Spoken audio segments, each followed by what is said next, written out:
প্রথম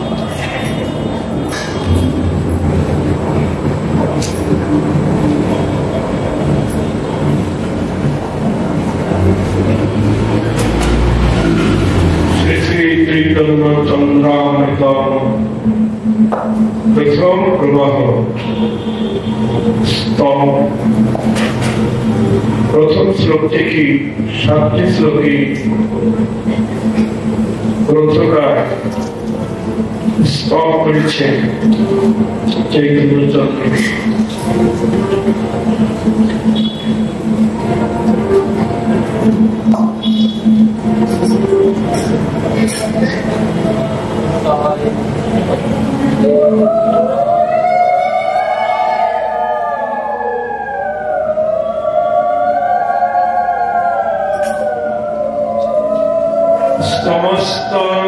চৈতন্যকৃতি মতি নিমজ্জনা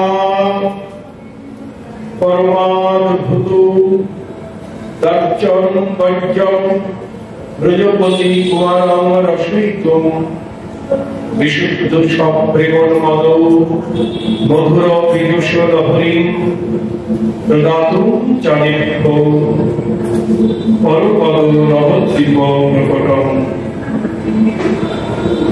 শ্রী গৌরাঙ্গ লীলা পার্ষদ কবিগুরু মুকুটমণি শ্রী প্রভুদানন্দ সরস্বতী পাদ তিনি তার চৈতন্য চন্দ্রামৃত গ্রন্থে প্রথম শ্লোকে বলছেন, হর্ষাদি সঞ্চারী ভাবের দ্বারা তরঙ্গায়িত নিজের শরীরমল প্রেম মধুধারার আস্বাদন নন্দনন্দন অভিন্ন নিজেকে করাবার জন্য এবং জীবমাত্রকে উহা বিতরণের জন্য যিনি সর্বশ্রেষ্ঠ ধাম সে নবদ্বীপে আবির্ভূত হইয়াছেন, সেই অপরিসীম অতি অদ্ভুত কারুণ্যের বিগ্রহ সর্ব অবতার শ্রেষ্ঠ শ্রীকৃষ্ণ চৈতন্য নামধেয় মহাপুরুষকে আমরা স্তব করিতেছি। বিদায়।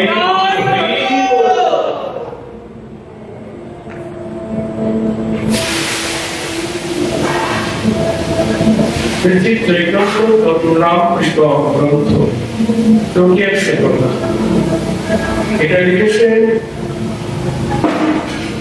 ছিল প্রভুদানন্দ সরস্বতী পাদ, যার আগে নাম ছিল প্রকাশানন্দ সরস্বতী।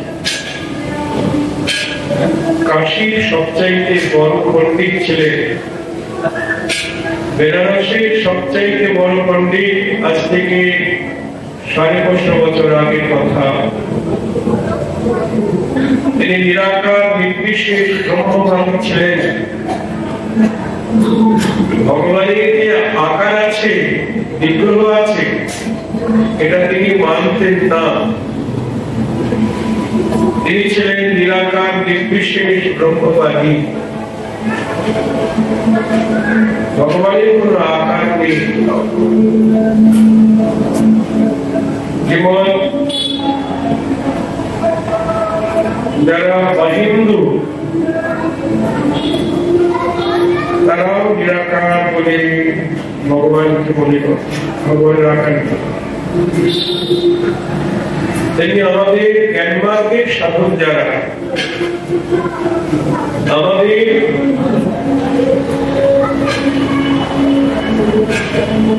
জ্ঞানমার্গের যারা সাধক অর্থাৎ জ্ঞানের যারা তারা যারা ভগবানকে জানতে চায়, যারা ভগবানের বিগ্রহ দেখতে পায় না, তারা ভগবানের অঙ্গ জ্যোতিটা দেখতে পায়, অঙ্গ কান্তিটা দেখতে পায়। যেমন আজকে নবদ্বীপের রাসলীলা উৎসব বহু লাইটের কারুকার্য হয়েছে, অনেক বিগ্রহ প্রতিমা তৈরি হয়েছে। যারা এখানে আছে তারা সাক্ষাৎ বিগ্রহ দর্শন করছে,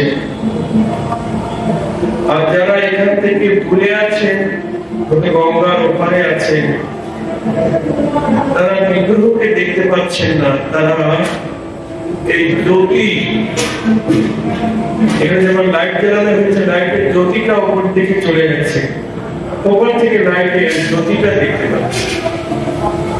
এই যারা ভক্ত, ভক্তিমার্গের সাধক, তারা ভগবানকে সাক্ষাৎ দর্শন করছে। তার দুটি হাত আছে, বাঁশি বাজাচ্ছে। আর যারা জ্ঞানমার্গের সাধক, তারা কৃষ্ণকে দেখতে পাচ্ছে না।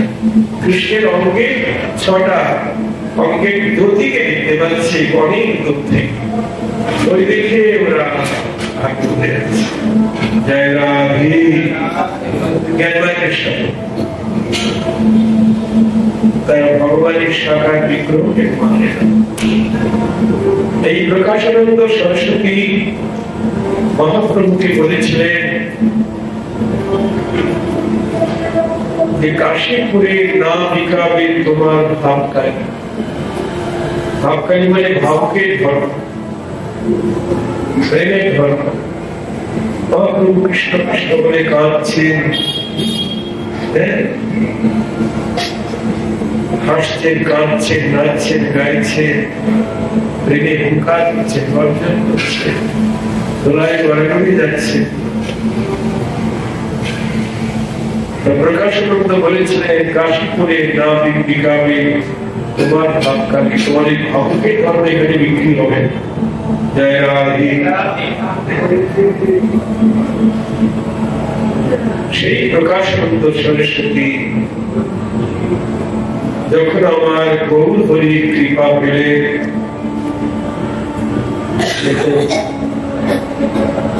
গৌর হরির কৃপা পেয়ে তিনি রচনা করেছেন শ্রী শ্রী চৈতন্য চন্দ্রামৃতম। চৈতন্য চন্দ্ররূপ অমৃত রচনা করেছেন।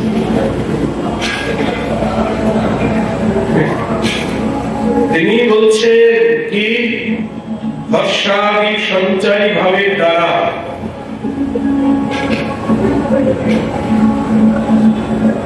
হর্ষ থেকে আরম্ভ করে, হর্ষ মানে আনন্দিত, তাই সে কম্প গোলক অশ্রু পরিবর্তন অষ্টসাত্ত্বিক ভাবে বিকার দ্বারা তরঙ্গায়িত নিজের সুনির্মল প্রেম মধু ধারার আস্বাদন নন্দ নন্দনাভিন্ন, নন্দ নন্দন অভিন্ন, নন্দ নন্দনাভিন্ন মানে নন্দনন্দনকে কৃষ্ণ, নন্দ নন্দনাভিন্ন মানে নন্দনন্দন আর গৌরহরি আলাদা নয়, ভিন্ন নয়, অভিন্ন। যেই গৌর সেই কৃষ্ণ। নরোত্তম ঠাকুর বলছেন ব্রজেন্দ্র নন্দন যে শচীসুত হইল সেই বলরাম হইল বিকায়। বলছে সেই মহাভাবের দ্বারা তরঙ্গায়িত নিজের সুনির্মল প্রেম মধু ধারার আস্বাদন নন্দনন্দন অভিন্ন নিজেকে, নিজের প্রেম মধু ধারার আস্বাদন জগজীবকে জানাবার জন্য, জীবমাত্রকে তাহা বিতরণ করবার জন্য তিনি সর্বশ্রেষ্ঠ ধাম, মনোযোগ দিয়ে শুনবেন, তিনি সর্বশ্রেষ্ঠ ধাম শ্রী নবদ্বীপে আবির্ভূত হইয়াছে।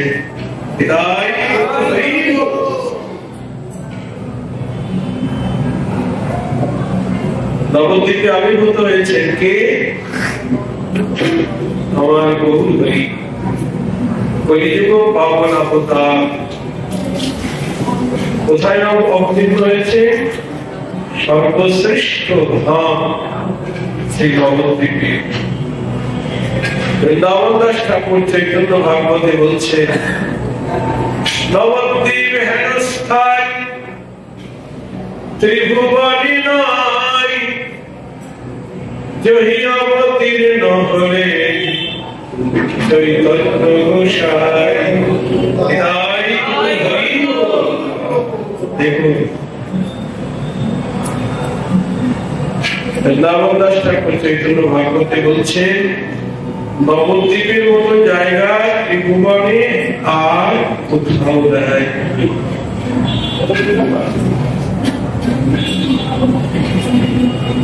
যদি বলা হয় সর্বশ্রেষ্ঠ ধাম তো বৃন্দাবন, আমরা তো জানি বৃন্দাবনই শ্রেষ্ঠ। রামানন্দের সঙ্গে মহাপ্রভুর আলাপ হয়েছে। মহাপ্রভু রামানন্দকে বলছে, রামানন্দ বলো, সব ছাড়ি জীবের কর্তব্য কাহা বাস, সব ছেড়ে জীবের কোথায় বাস করা উচিত? রামানন্দ উত্তর দিলেন, ব্রজভূমি বৃন্দাবন যাহা লীলারাস। জয় রাম। ব্রজভূমি বৃন্দাবন যাহা লীলারাস, যেখানে কৃষ্ণ রাস বিলাস করেছে সেই ব্রজভূমি, সেই বৃন্দাবনই শ্রেষ্ঠ, সেখানেই ঘুরে বাস করা উচিত, তবে জীবন ধন্য। ওই নবদ্বীপের কথা বললেন রামানন্দ। রামানন্দ বলতে পারতেন,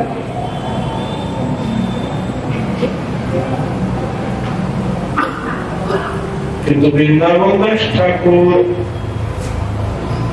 চৈতন্য চরিতামৃতের কথা, আর বৃন্দাবন দাস ঠাকুর চৈতন্য ভাগবতের আগেই লিখে দিয়েছেন নবদ্বীপ হেন স্থান। একদম রসিক ভক্ত বলছে, আমাদের নরোত্তম দাস ঠাকুর মহাশয় বলছে, গৌরাঙ্গ মন্ডল ভূমি যেবা জানে চিন্তামণি, তার হয় ব্রজভূমি বাস গো, তার হয় ব্রজভূমি বাস। নবদ্বীপ ধামকে যেজন চিন্তামণি জেনেছে, শুধু নবদ্বীপ নয়, গৌরমন্ডল ভূমি। গৌরমন্ডল বলতে শুধু নবদ্বীপ নয়, যেমন ব্রজমন্ডল বলতে বোঝায় 84 ক্রোশ ব্রজমন্ডল, 84 ক্রোশ। তেমনি নবদ্বীপ শুধু নয়, গৌরমন্ডল 84 ক্রোশ। তার মানে বর্তমান যেটা বাংলাদেশ, আগে তো ছিল না ভাগ, ভাগ ভাগ করে আলাদা হয়ে গেছে, পুরো বঙ্গদেশটাই গৌরাঙ্গ মন্ডল।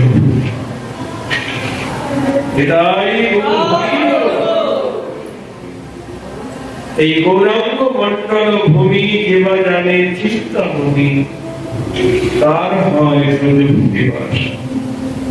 এই গৌরমন্ডলকে যে চিন্তামণি অর্থাৎ চিন্ময় জেনেছে, প্রাকৃত বুদ্ধি করলে হবে না। কিছুদিন আগে যাত্রী এসেছে নবদ্বীপে, তারা বলছে নবদ্বীপ খুব বাজে জায়গা, আমাদের রান্নাঘরের পিছন থেকে যাচ্ছে আর বলছে, মায়েরা বলছে। তাই বললাম, কথা বলছে কেন বাবা? শাস্ত্রীজি বলে নবদ্বীপ হেন স্থান ত্রিভুবনে নেই, আর তোরা বলছে নবদ্বীপ বাজে জায়গা। ওই কথা এখানে নবদ্বীপ এসে শুধু কথা ট্রেন আর পায়খানা দিকে গেলে নবদ্বীপ দর্শন হবে। জয় রাধে দেখুন নবদ্বীপ দর্শন করতে গেলে আগে তৈরি হয়ে আসতে হবে, নিজেকে তৈরি করে নিয়ে আসতে হবে, নয়নটা তৈরি করে নিয়ে আসতে হবে, তবেই তো দর্শন হবে।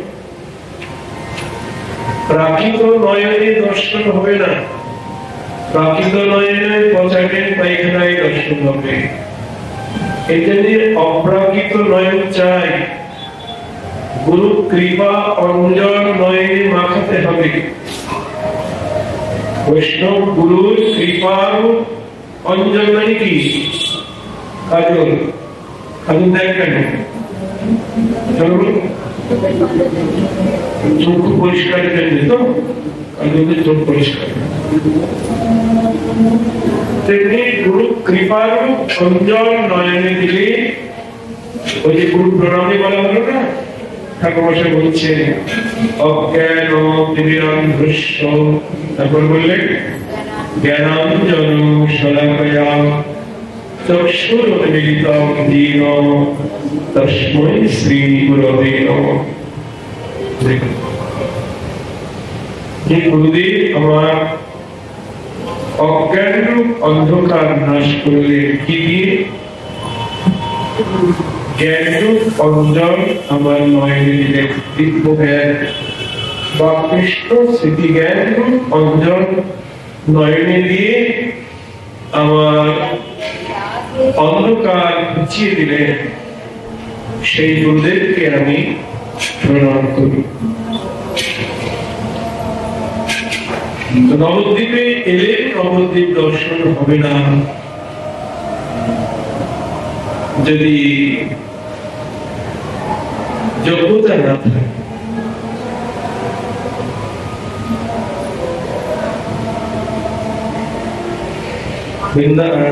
কৃষ্ণদাস কবিরাজ গোস্বামী তিনি বলছেন যে দেখিয়া না দেখে যত অভক্তেরই গণ, উলুকে না দেখে জ্বলছে সূর্যের কিরণ। কি বলছেন? বলছে দেখিয়া না দেখে যত অভক্তের গণ। অভক্ত মানে যাদের ভক্তি নাই, তারা দেখেও দেখতে পায় না। যেমন কংস, জরাসন্ধ, শিশুপাল এরা কৃষ্ণকে দেখেছে তো, কিন্তু কৃষ্ণকে আস্বাদন করতে পেরেছে না। কেন? তারা তো অসুর, তাদের তো হরিভক্তি নাই, এই জন্য তারা আস্বাদন করতে পারে। কৃষ্ণকে পরিপূর্ণরূপে আস্বাদন করলেন কারা? যাদের সবচাইতে বেশি প্রেম ভক্তি। কাদের?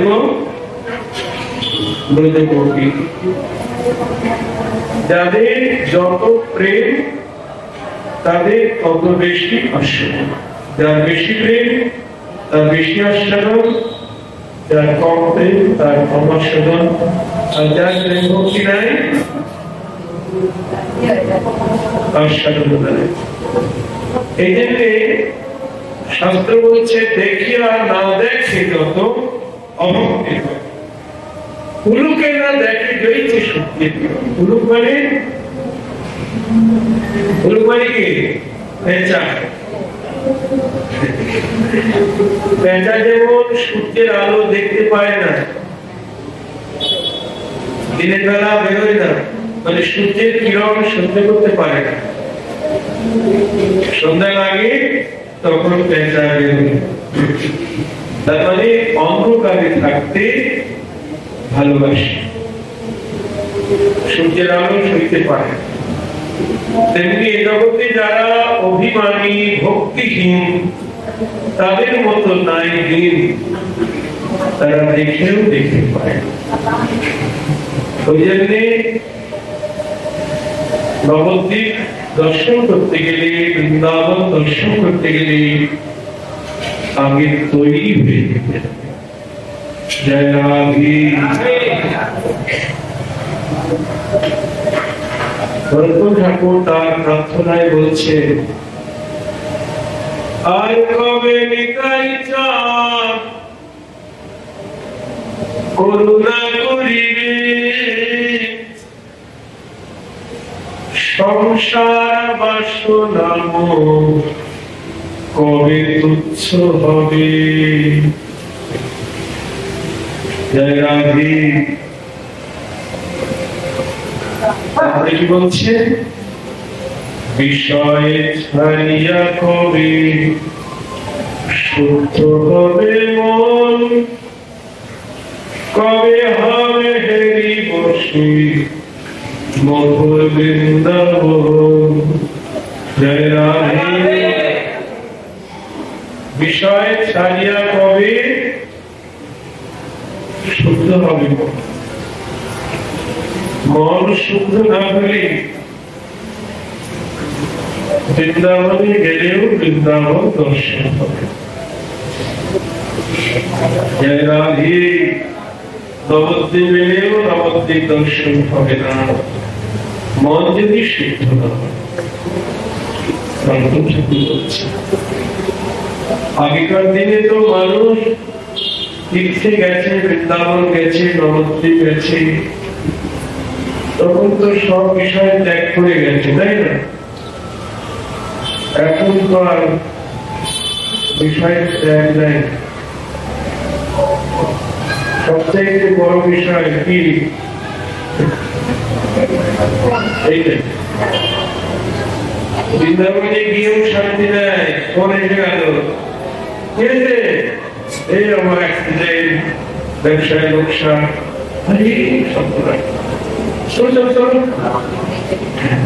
এখনই চলে যেতে পারে।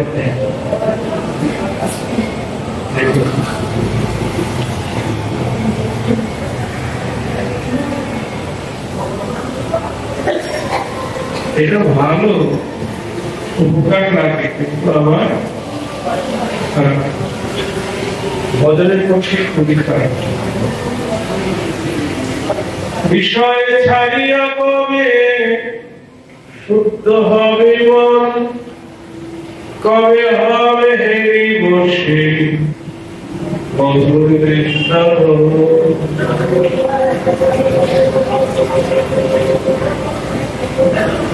রূপ রঘুনাথ পদে হইবে আকুতি, কবে হব বুঝা বসে যুগল প্রীতি। আজকে যুগল প্রীতির খবর, না? যুগল প্রীতির সংবাদটা কি? আমাদের আজকে বিশেষ স্মরণীয় তিথি, যুগল বিলাসের কথা। কিন্তু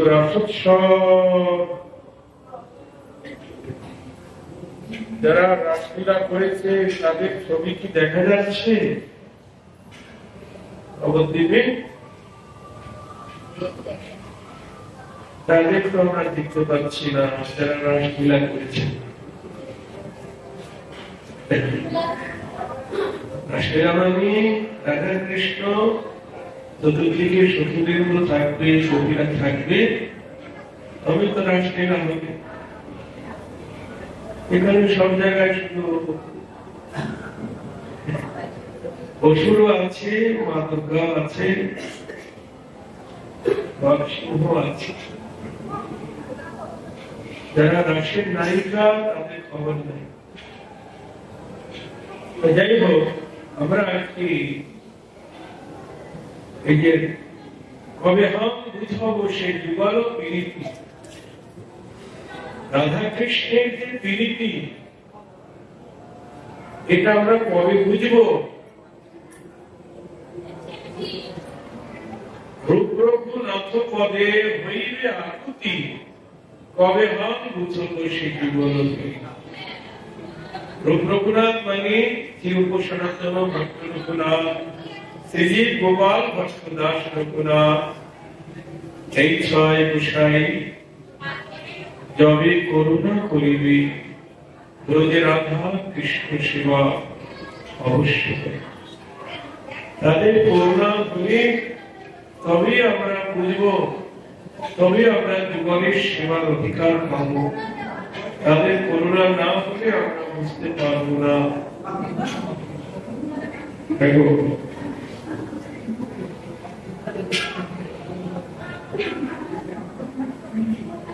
তাই এখানে বলছেন সরস্বতী পাঠ যে হর্ষাদি সঞ্চয়ী ভাবের দ্বারা তরঙ্গায়িত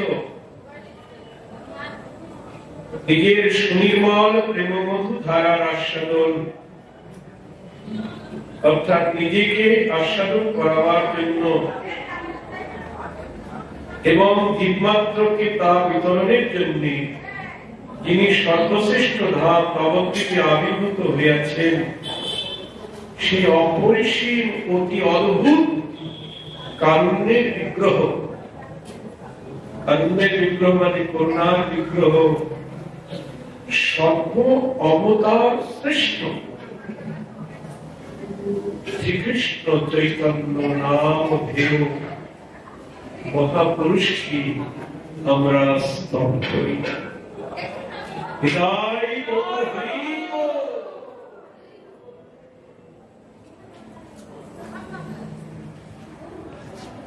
বলছেন সর্ব অবতারের শ্রেষ্ঠ অবতার আমার গৌরহরি, অবতারের সার গোরা অবতার। যত অবতার জগতে এসেছেন, মৎস্য কুর্ম বরাহ নৃসিংহ বামন রাম নারায়ণ, অংশ অবতার, গুণ অবতার, আবেশ অবতার, মন্বন্তর অবতার, যুগ অবতার, শক্তি অবতার, সমস্ত অবতারের সার গোরা অবতার। অন্য সমস্ত অবতার তারা অংশ বা অংশের অংশ, আর আমার গৌরহরি অবতারী, রাধা এবং কৃষ্ণের মিলিত বিগ্রহ।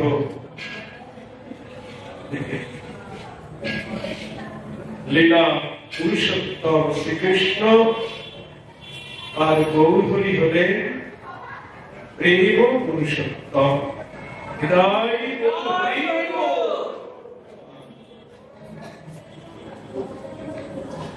প্রেম পুরুষোত্তম, যতজন প্রেম দিয়েছে সমস্ত পুরুষের উত্তম প্রেম পুরুষোত্তম আমার গৌর। গৌরহরি জগতে কি দান করেছেন গো? টাকা পয়সা বাড়ি বাড়ি দিয়েছেন নাকি? কিছু দেয়নি। তাহলে তিনি দাতার শিরোমণি কি করে হলেন? এ জগতের মানুষ কত কিছু দান করে, অন্ন দান করে, বস্ত্র দান, গোদান, কন্যাদান, ভূমি দান, কত দান। আমাদের মন্ত্রীরা কত দান করছে, তাই না? লক্ষ্মী ভান্ডার, কন্যাশ্রী প্রকল্প, কত কিছু দান। তবু তারা দাতার শিরোমণি হতে পারছে না। আর আমার গৌরহরি দাতার শিরোমণি হলেন কাউকে কিছু না দিয়ে, না না দিয়েছেন। গৌরহরি যা দিয়েছেন তা কেউ কোনদিন দিতে পারবে না। সেটা হলো নমো মহাবদান্নায় কৃষ্ণ প্রেম পদায়তি কৃষ্ণায় কৃষ্ণ চৈতন্য নামিনী গৌরত্তি সে নমো। গৌরহরি জগৎকে দান করেছেন কৃষ্ণ প্রেম। কৃষ্ণ প্রেম দান করেছে শুধু মানুষকে নয়, পশু পাখি কীট পতঙ্গ সবাইকে প্রেম দান করেছে। এই জন্য তিনি দাতা শিরোমণি। অন্নদান দাতা, কন্যাদাতা, ভূমিদাতা, জ্ঞান দাতা, বাড়ি গাড়ি, টাকা পয়সা কত কিছু দান করছে, তারা বড় দাতা নয়। যারা কৃষ্ণ প্রেম দান করে তারাই সবচাইতে বড় দাতা। ভূমিদা জানে, ভাগবত বলছে তারা ভূমিদা জানে, অর্থাৎ তারা মহাদাতা। যারা হরিকথা দান করে, যারা কৃষ্ণ প্রেম দান করে, আমাদের এখন ইউটিউবে তারা কত পাঠক, তারা আমাদের পাঠ শোনাচ্ছে, কীর্তন শোনাচ্ছে, তারা আমাদের কত উপকার করছে, তারা মহাদাতা।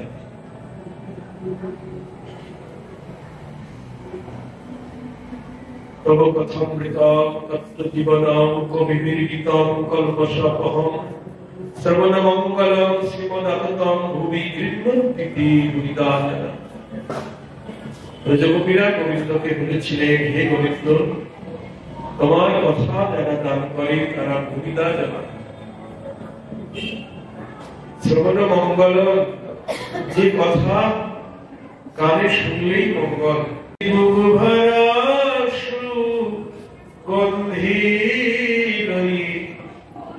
তারা গোবিন্দ সেবায় লাগিবে বলি বুক ভরা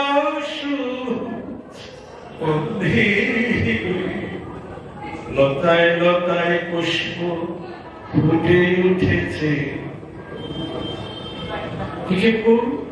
ফুল্ল মল্লিকা মালতী জুথি, ফুল্ল মল্লিকা মালতী জুথি,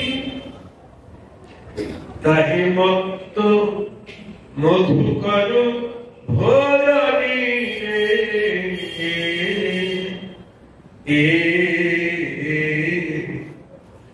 আর ভ্রমণ কি করছে? কুসুমের গন্ধে আকৃষ্ট হয়ে গুনগুন করে গান করছে ফুলের উপর, মত্ত মধুকর ভরণী, ফুলের উপর গুনগুন করে গান করছে। আর ফুল কি করছে? দুলছে, ফুল দুলছে, হয়তো বাতাসে দুলছে, কিন্তু লীলা দর্শন করে ভাবুক দৈনিক ভক্ত বলছে কি বলছে, ফুল দুলছে কেন? ভ্রমণকে নিষেধ করছে।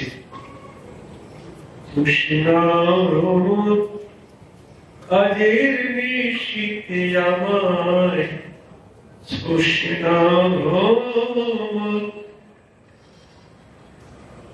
বড় বাসনা জেগেছে চিতে, আজের নিশীথে আমায় বড় বাসনা যে গেছে চিতে, যেন পরম পতির সেবায় লাগিতে পারি, আমার বুকের গন্ধ ছড়িয়ে পরম পতির সেবায় লাগিতে পারি, আমার বুকের গন্ধ ছড়িয়ে আমায় আশায় বঞ্চিত করিস না।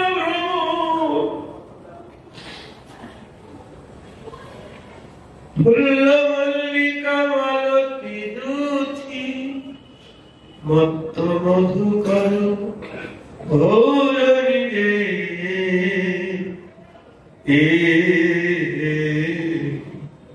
যেমন তেমন রজনীতে গোবিন্দ রাস বিলাস করে, পরিবেশটা দেখুন, ভগবতী প্রতিমা সমর্পিত হয়েছে।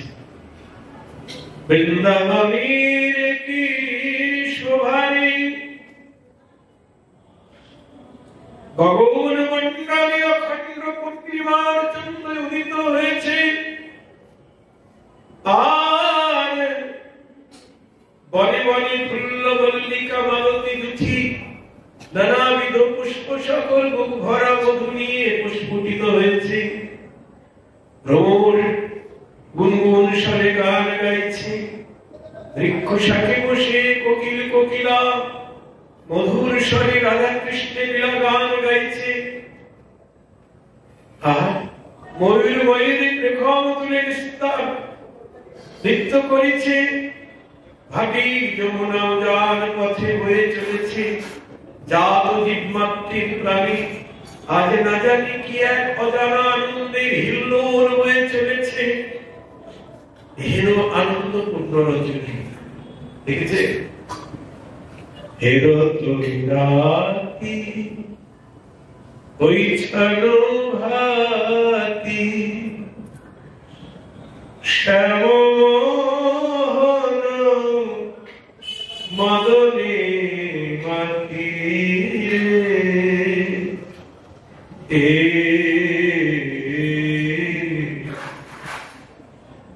জগৎ মোহনাজি মদনে মাতিল, জগৎ মোহন আজি মদনে মাতিল। কেন? গোপীর বাসনা পূরণ করবে বলি, আবার মদন মোহন করবার লাগি। গোপীর বাসনা পূরণ করিবে বলি, জগৎ মোহনাজি মদনে মাতিল। হেরো তো রাত্রি, হেরো আনন্দপূর্ণ রজনী দর্শন করি। জগৎকে যিনি মোহন করেন তিনি আজ মদনে মাতলেন। মদন মানে কাম, কামে মত্ত হলেন। কেন? এর কারণ দুটি। একটি কারণ হলো ব্রজগোপীরা তারা গোবিন্দকে প্রতিরূপে কামনা করেছে, পরম প্রতিরূপী। যে গোবিন্দ তোমাকে যেন পরম প্রতিরূপে প্রাপ্ত হয়ে তোমার সেবা করতে পারে। আবার আরেকজনের কামনা কে বদলে কামদেবের বাসনা কি? কামদেব তো তার পাঁচখানা বাণ, এই বাণ দিয়ে জগতের সবাইকে পরাজিত করেছে, সবাইকে বাণ মেরেছে। কীট পতঙ্গ পশু পাখি নর নারী এমনকি সব দেবতাকেও বাদ মেরেছে। জয় রাধে। চন্দ্রকে বাদ মেরেছে, ব্রহ্মাকে বাদ মেরেছে, ভোলানাথকে বাদ মেরেছে, ইন্দ্রকে বাদ মেরেছে, সবাইকে বাদ মেরেছে। তাই বলছে আমি জগতের সবাইকে পরাজিত করেছি, একজন বাকি আছে। কি গো?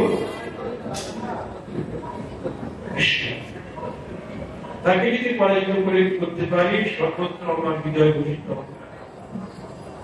তাই আজ কামদেব আমার গোবিন্দকে আক্রমণ করেছে। জয় রাধে। এর আগেও একদিন চেষ্টা করেছিল। কোন দিন? যেদিন বৃন্দাবনে গোপকুমারীগণ কাত্যায়নী ব্রত করে তারা বর্ষণ কিনারে রেখে যমুনার জলে জলকেলি করছিলেন, গোবিন্দ তাদের বর্ষণ করে চুরি করে কত পোশাককে তুলে রেখে ব্রজবালিকারা দেখছে তাদের বর্ষণ নাই, কোথায় গেল কে গেল? দেখে বৃক্ষ শাখে দুলছে আর সেখানে বাঁধিয়ে বসে আছে তাদের আরাধ্য দেবতা। তখন কপিরা বলছে, হে কৃষ্ণ, তুমি আমাদের বর্ষণ চুরি করেছো কেন? হ্যাঁ, তোমরা খুব অন্যায় করেছো, তাই তোমাদের বর্ষণ চুরি করেছি। আমরা অন্যায় করেছি তোমার কাছে না, এগিয়ে জলের মধ্যে তোমরা নগ্ন অবস্থায় জলের মধ্যে দাঁড়িয়ে আছো, বর্ষণ নাই তোমাদের পরিধানী। এটা জলের অধিষ্ঠাত্রী দেবতা বরুণ, তার কাছে তোমাদের অপরাধ হচ্ছে। জয় রাধে। আর এই কারণেই আমি তোমাদের বর্ষণগুলি চুরি করেছি।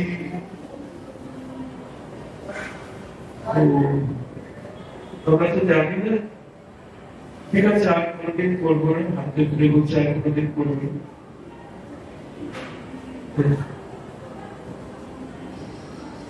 বলছে তাহলে তোমরা বন্ধুদের কাছে ক্ষমা চাই। ঠিক আছে, আমরা হাতে করে ক্ষমা চাচ্ছি। বন্ধু বলছে ওখানে দাঁড়িয়ে ক্ষমা চাইলে ক্ষমা হয়? অপরাধ করতে করতে ক্ষমা চাইলে ক্ষমা হয়? হ্যাঁ, অপরাধ থেকে সরে এসে তারপরে ক্ষমা চাইতে। জলের মধ্যে যখন থাকা মানে তো অপরাধ, আর অপরাধ করতে করতে বলছো তোমার ক্ষমা চাইছে। তোমরা নীর ছেড়ে তীরে এসো, দুহাত তুলে ক্ষমা চাও। নীর ছেড়ে তীরে এসো। কবি তো পরীক্ষা করছে,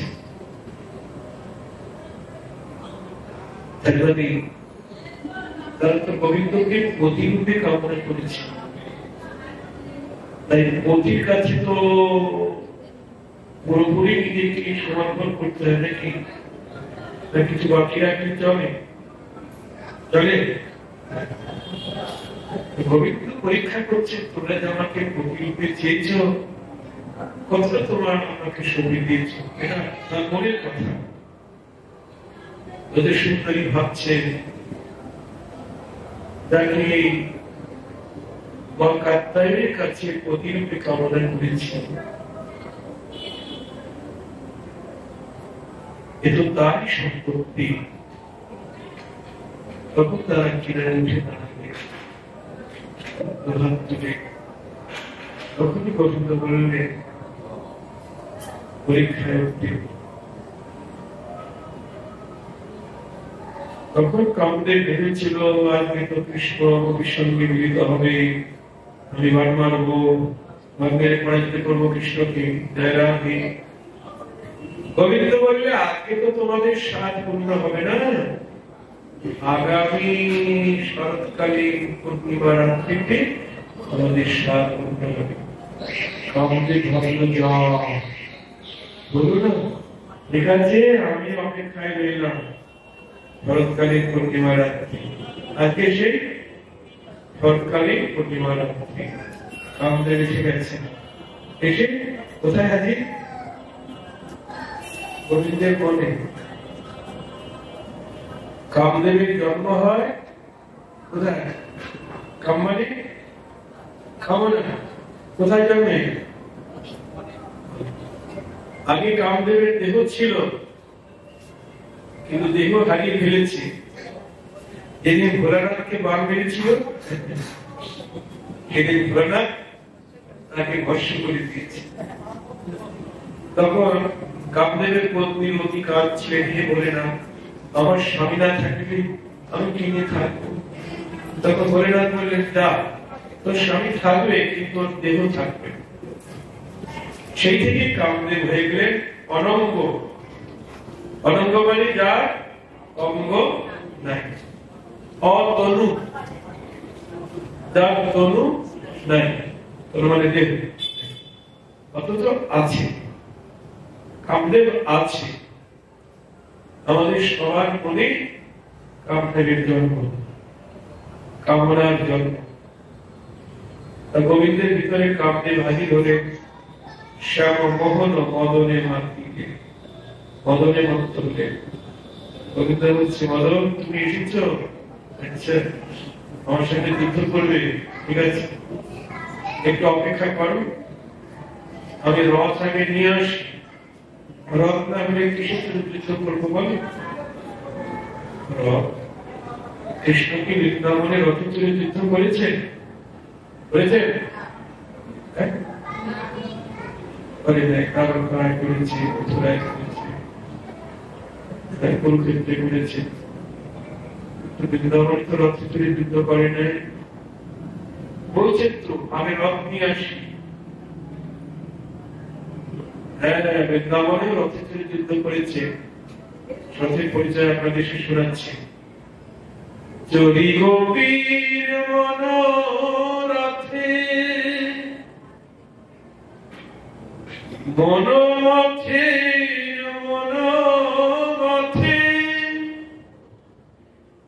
নাম ধরেছে কৃষ্ণ মদন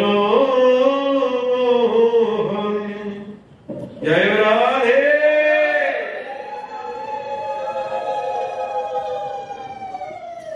ব্রজগোপী মনটাই হলো গোবিন্দের রথ। তাই বলছে আগে রথগুলি নিয়ে আসি। ওই জন্য রথ আনবার জন্য তুতি পাঠিয়ে দিলেন। তুতি মুরারি কো গান পঞ্চমতার, মুরারি কো গান পঞ্চমতার, বলি কুলবতী চিত চরণী রে এ এ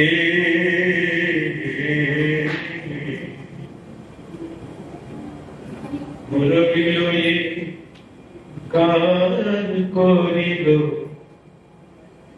মুরলি লয়ে গান করিল, গোপীর মন চুরি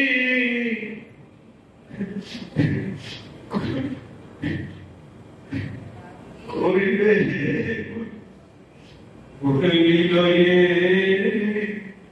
গান করিল, গোপীর মন চুরি করিলে বলি, মধুর স্ফুট স্বরে গোপীর মন চুরি করিবে বলে, মুরলি লয়ে গান করিল। গোপীর মনকে চুরি করবার জন্য মুরলিকে একটা বীজ মন্ত্র বলে দিলেন, যে বীজ বৈষ্ণব গুরু শিষ্যের কর্মে দেয়, 5টি অক্ষর যুক্ত একটি বীজ মন্ত্র। দেখতে বলা যাবে, যারা পেয়েছে তারা জানবে, 5টি অক্ষর যুক্ত একটি অক্ষর।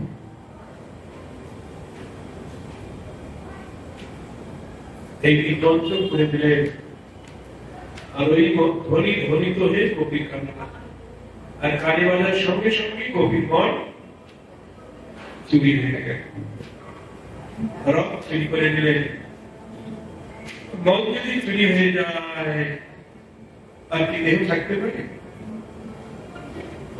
সুনত গোপী প্রেম রূপী মনহি মনহি আপনা সপিরে এ মনে মনে গোপী শোভে দিল, হা গোবিন্দ তোমার বলি, মনে মনে গোপী শোভে দিল, হা গোবিন্দ তোমার বলি, তুমি আমায় দাসী বলে গ্রহণ করো, হা গোবিন্দ তোমার বলি, মনে মনে গোপী শোভে দিল। তাহি চলত যাহি বলো তো, গোপী তাহি চলত যাহি বলো তো, যথা মুরলি কল কলমি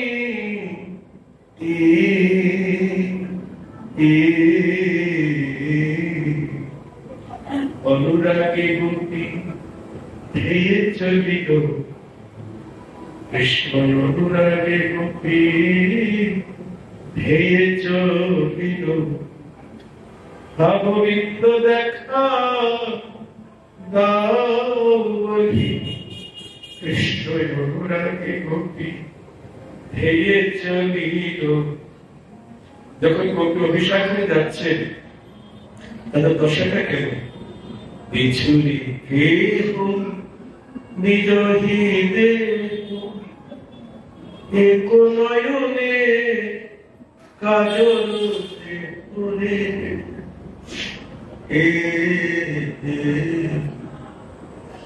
বাহিরঞ্জিত কঙ্কন বাহিরঞ্জিত কঙ্কন আবার কুণ্ডল দোলনী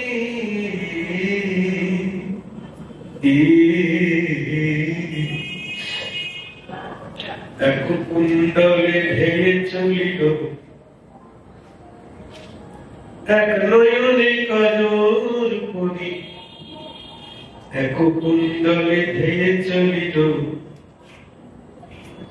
এক নয়নে কাজল পড়েছে আরেকটি নয়ন আছে জ্ঞানদায় কেউ এক কাঁধে কুণ্ডল করেছে আরেক কাঁধে পড়বে ভুলে গেল কেউ এক হাসতে কঙ্কন করেছে আর এক হাসতে বিচ্ছুরি কে হল আমার কথা ভুলে গেল নিজের দেহ স্মৃতিও হারিয়ে গেল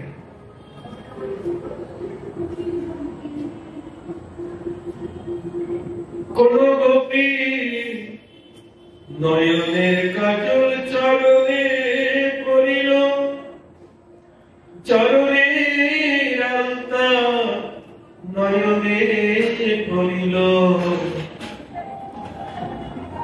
কেহ বা কোটির কিঙ্কিনি গলায় পড়িল গলার হাত কোটিতে পড়িল দেহ স্মৃতি নাই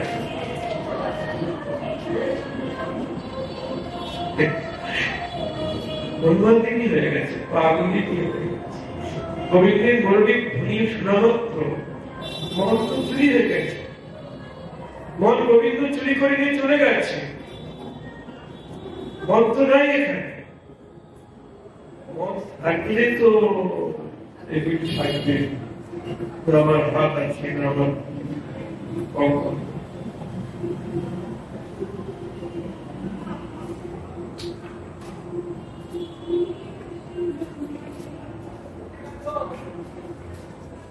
সজন ছাড়িয়া কেহ কাননে ভাই আমার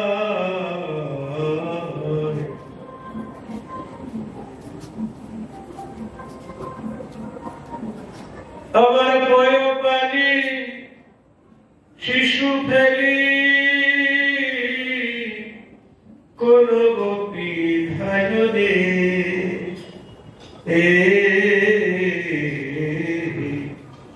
স্বজন মানে আপনজন ছেড়ে চলে যাচ্ছে মাতা পিতা ভ্রাতা বন্ধু স্বামী সব ছেড়ে চলে যাচ্ছে আবার কোন গোপী পয়োপানে কোন গোপী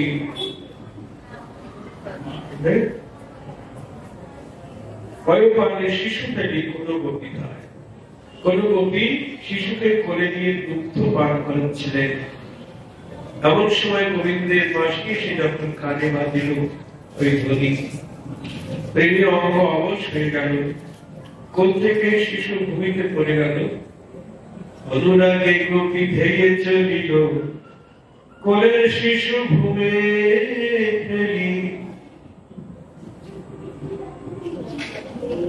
একটি ঘরে থাকতে থাকিতে পারে গো যে জন প্রাণ সুপেছে গোবিন্দ পায়ে আর যে গোবিন্দ ছাড়া আর কেহ নাই যে জন সব দিয়েছে কৃষ্ণ পায়ে তার যে গোবিন্দ ছাড়া আর কেহ নাই হল সে কি ঘরে ধরিতে পারে কোন গোপী তার প্রতি হস্তেতে ধরিল ও যখনই গোপী অভিসারে যাত্রা করেছে সঙ্গে সঙ্গে তার প্রতি জানতে পেরে আর ছেড়ে দেয় কোথায় যাচ্ছে না বুঝতে পারছে না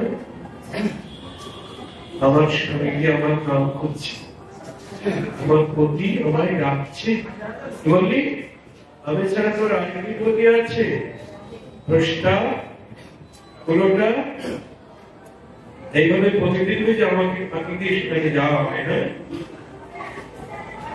অধিকার ছেড়া বলছে তুমি আমার প্রতি বটে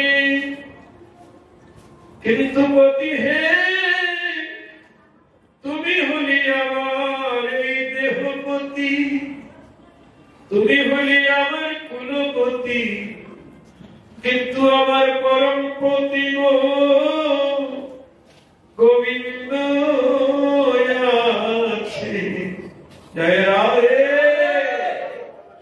আমার পরম যাবে পরম পতির কাছে আমার পরম পতি গোবিন্দ আছে আমার পরম যাবে পরম পতির কাছে তুমি আগেবার আমায় যেতে দাও গো তোমার হাতে ধরি পায়ে করি আমায় বাধা দিও না গো তুমি আগেবার আমায় যেতে দাও গো কিন্তু তার পতি যে পতিত পতি সে তো পরম পতির খবর জানে না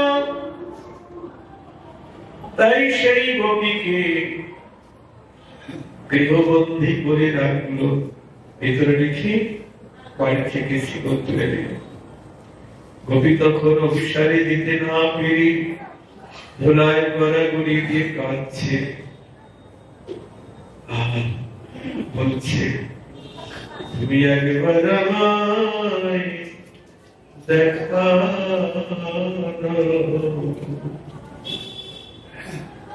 ওহে গোপীর জীবন বদন তুমি একবার আমায় দেখা বলিয়ে প্রণামী রাখব যদি তোমার সেবায় বঞ্চিত হলাম এই প্রণামী রাখব রাখব তুমি একবার আমায় দেখা দাও এই প্রাণ যাবার কালে তোমায় দেখি তোমায় দেখতে দেখতে যেন মরতে পারি একবার আমায় দেখা দাও অমনি কৃষ্ণ অনুরাগে গোপী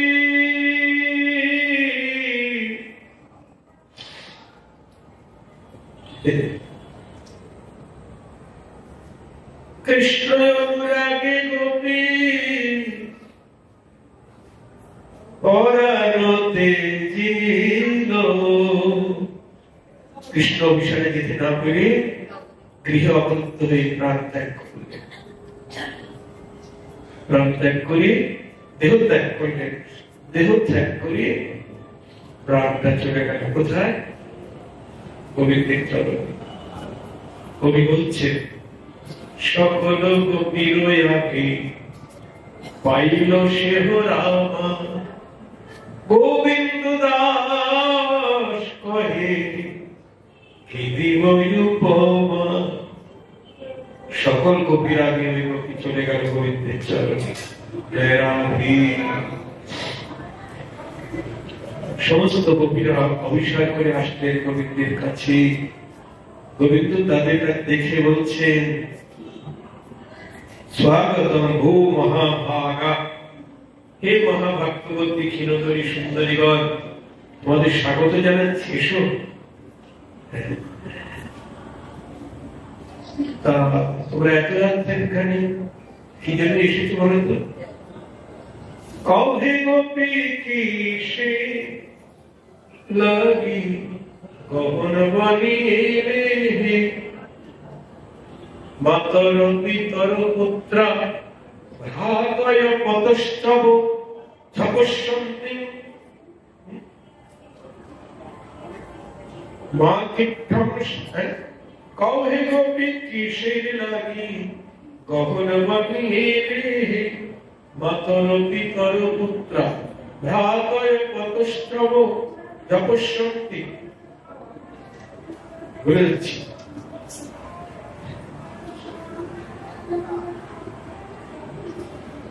ঘরে ফিরে যাও, মাতা পিতা বন্ধু ভ্রাতার স্বামী সবাইকে ছেড়ে তোমরা এই বনে এসেছো আমার কাছে, আমি পরপুরুষ, মোটেই ভালো কাজ করো, দিদি ঘরে ফিরে যাও।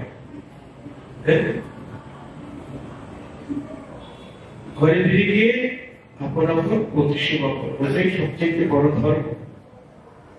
যাও হে তোমরা ঘরে ফিরে যাও, প্রতিসেবা করো, সতী নারীর প্রতিসেবা এ জগতে বড়।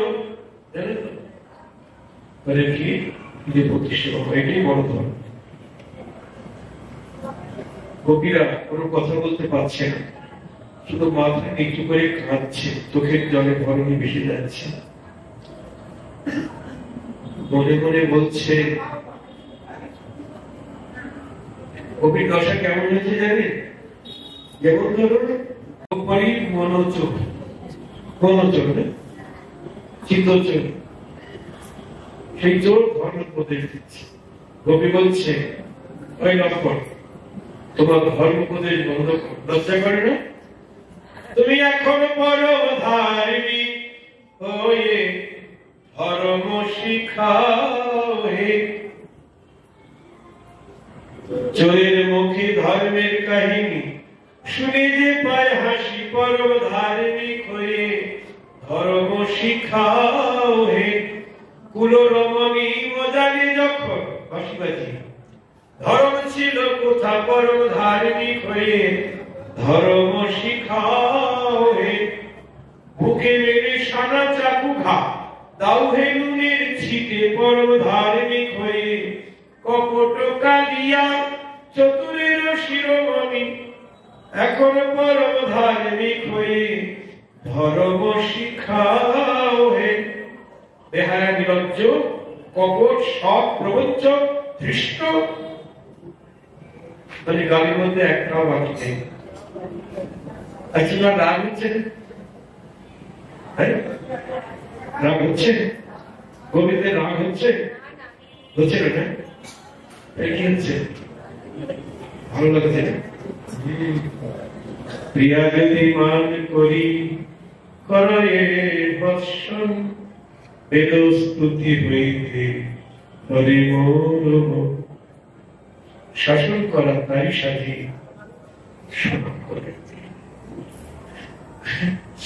যারা সর্বস্ব দিয়ে আমার গোবিন্দকে ভালোবাসে তাদের গালিমন্দ একটি বৃষ্টি পায়, আর যারা ভালোবাসে না তাদের ভালো কথা লাগে, ভালো কথাও ভালো লাগে না, যারা ভালোবাসে।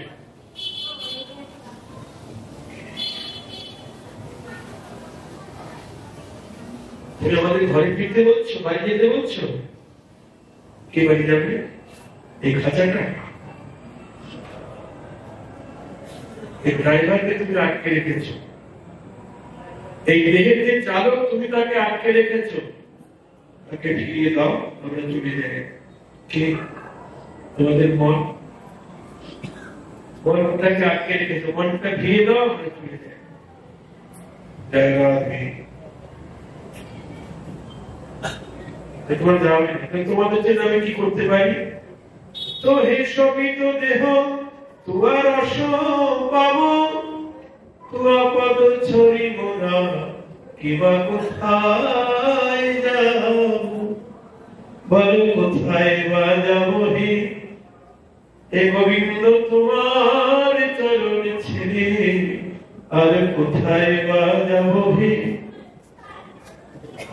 আর জায়গা নাই তোমার চরণে ভিড়ি, আমরা যে ওই চরণে সব দিয়েছি। হা গোবিন্দ তোমার হলাম ভবি, তোমার ওই চরণে সব দিয়েছি। আর কোথায়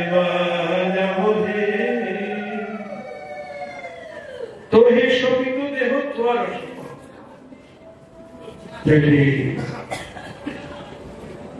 তোমরা পরীক্ষায় উত্তীর্ণ, এবার এসো তোমাদের মনোবাঞ্ছা পূর্ণ করব।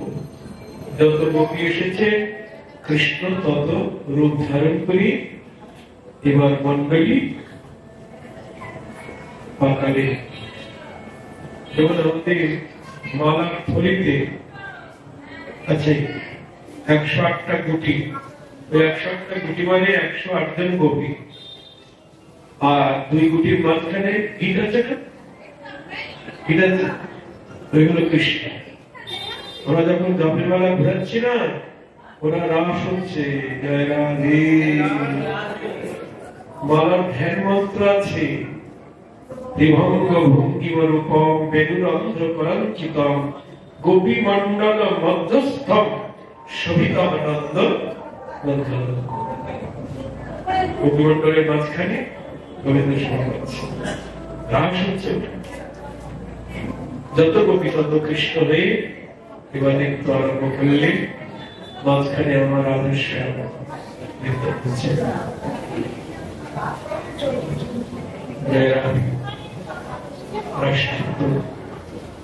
সমাপ্ত হলো, সমস্ত গোপীর বাসনা পূর্ণ করলেন।